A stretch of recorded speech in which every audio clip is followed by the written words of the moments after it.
اللهم صل على محمد وعلى آل سيدنا محمد وبارک وسلم۔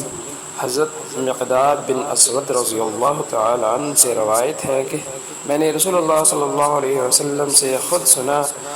آپ صلی اللہ علیہ وسلم فرما رہے تھے کہ یقیناً وہ بندہ نیک بخت اور خوش نصیب ہے جو فتنوں سے محفوظ رکھا گیا،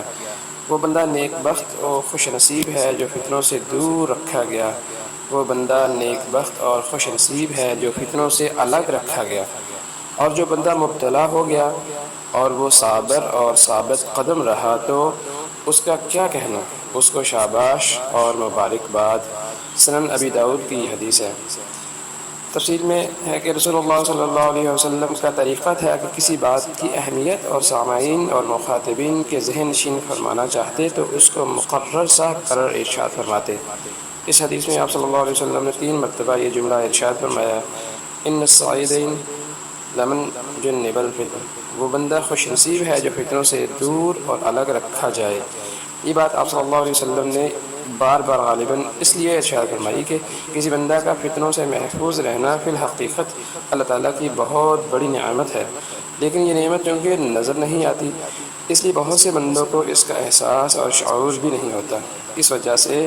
نہ ان کے دل میں اس نعمت کی قدر ہوتی ہے اور نہ اس پر شکر کا جذبہ پیدا ہوتا ہے۔ رسول اللہ صلی اللہ علیہ وسلم نے یہ بات 3 دفعہ ارشاد فرما کر اس نعمت کی اہمیت اور عظمت ذہن نشین کرنے کی کوشش فرمائی۔ آخر میں فرمایا کہ اور جو بندہ تقدیر الہی سے فتنوں میں مبتلا کیا گیا اور اس نے اپنے کو تھاما، یعنی وہ دین پر اور اللہ اور رسول صلی اللہ علیہ وسلم کی وفاداری پر صابر اور ثابت قدم رہا تو اس کو شاباش اور مبارکباد۔ اس کا کیا کہنا، وہ بڑا ہی خوش نصیب ہے۔ حدیث کے آخری جملے وَلَمَنِ ابْتُلِيَ فَصَبَرَ کا مطلب شارحین نے اور بھی بیان کیا ہے، اس عاجز کے نزدیک وہی راجح ہے جو یہاں لکھا گیا ہے، وَالْعِلْمُ عِنْدَ اللَّهِ۔